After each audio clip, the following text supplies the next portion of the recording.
अब परमात्मा ने प्रश्न किया कि देखो, मैं आपको गुरु धारण करने जा रहा हूं, आपका अनुयायी बनूंगा, तो मेरी कुछ शंका का समाधान भी चाहिए मुझे। हक बोलो। आप जी कहते हो कि श्री कृष्ण जी, श्री विष्णु जी अविनाशी है, ब्रह्मा विष्णु महेश तीनों अजन्मा है, इनकी जन्म मृत्यु नहीं होती, और आप इनको सर्वेश्वर कहते हो, और आप ये भी कहते हो कि गीता जी का ज्ञान श्री कृष्ण जी ने बोला। हाँ बिल्कुल सही है, नानक जी बोले। तो आप गीता जी अध्याय नंबर 4 के श्लोक 5 और 9 में देखिए, और 2 के अध्याय 2 के 12 में, 10 के 2 में, इनमें जो गीता ज्ञानदाता कहता है मेरे तो जन्म और मृत्यु होता है, हम अविनाशी नहीं हूं।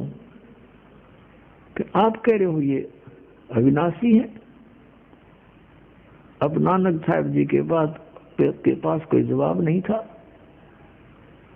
परमात्मा ने कहा कि आप हरे कृष्ण हरे राम सीताराम राधे श्याम ये जाप करते हो। गीता जी में ऐसा कोई मंत्र नहीं है, केवल एक ओम मंत्र है, एक ओंकार जिसको तुम बोलते हो। तो नानक साहब ने कहा कि मैं ओंकार भी जाप करता हूं और ये भी करता हूं। तो गीता जी अध्याय नंबर 16 के श्लोक 23 में लिखा है कि शास्त्र विधि को त्याग कर जो मनमाना आचरण करते हैं उनकी साधना व्यर्थ होती है, ना उनको कोई सुख हो, ना उनकी गति हो, ना उनको कोई सिद्धि प्राप्त हो, यूजलेस। अब नानक साहब जी डेली पाठ करा करते गीता जी का, उनको याद थे श्लोक।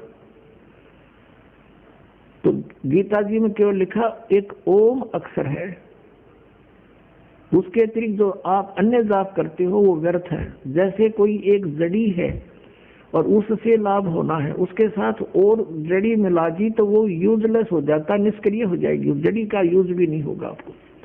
तो ये साधनाएं तो नहीं करनी चाहिए थी। फिर बताया कि देखो, गीता ज्ञानदाता से अन्य कोई और परमात्मा है। 18वें अध्याय के 62वें श्लोक में कहा है कि हे अर्जुन, तू सर्व भाव से उस परमेश्वर की शरण में जा जिसकी कृपा से तू परम शांति को और सनातन परम धाम को प्राप्त होगा। गीता जी अध्याय नंबर 15 के श्लोक नंबर 1 से 4 में कहा है कि उल्टा लटका हुआ संसार रूपी वृक्ष है और इसके ऊपर न पूर्ण परमात्मा है, जड़े हैं, और नीचे को तीनों गुण रूपी शाखा है, और तत्वदर्शी संत इसका सब भेद जानता है। सब पार्ट्स के विषय में जो बताता वो तत्वदर्शी संत है। गीता जी अध्याय नंबर 4 के श्लोक नंबर 34 में कहा है कि उस तत्व ज्ञान को तू तत्वदर्शी संतों के पास जाकर समझ।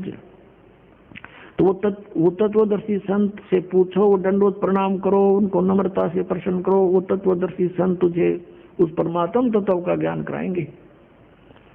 तो उसके पश्चात 15वें अध्याय के 4थे श्लोक में कहा कि उसके पश्चात परमेश्वर के उस परम पद की खोज करनी चाहिए जहां जाने के बाद साधक फिर लौटकर कभी संसार में नहीं आते, और जिस परमेश्वर ने सारे संसार रूपी वृक्ष की यानी सब ब्रह्मांडों की रचना की है, और केवल उसी की भक्ति करो। मैं उसी की शरण हूं, अन्य की नहीं। आपका गीता ज्ञानदाता कह रहा है कि और है कोई परमात्मा, उसकी भक्ति करने से पूर्ण मोक्ष होगा, कभी जन्म मृत्यु नहीं होती। वो परमात्मा कौन है, मुझे वो बता दो महात्मा जी, मैं आपका पक्का चेला हो गया। अब वो ज्ञान दो गुरुजी। अब गुरुजी के पास तो वो ब्रजलाल पांडे वाला ज्ञान था, घिसा पिटा। और फिर परमात्मा ने कहा ये ब्रह्मा विष्णु महेश नासवान है, इनकी जन्म मृत्यु होती है, ये अविनाशी नहीं है। आप देखिए श्री देवी भागवत गीता प्रेस गोरखपुर से प्रकाशित 123 पृष्ठ पर।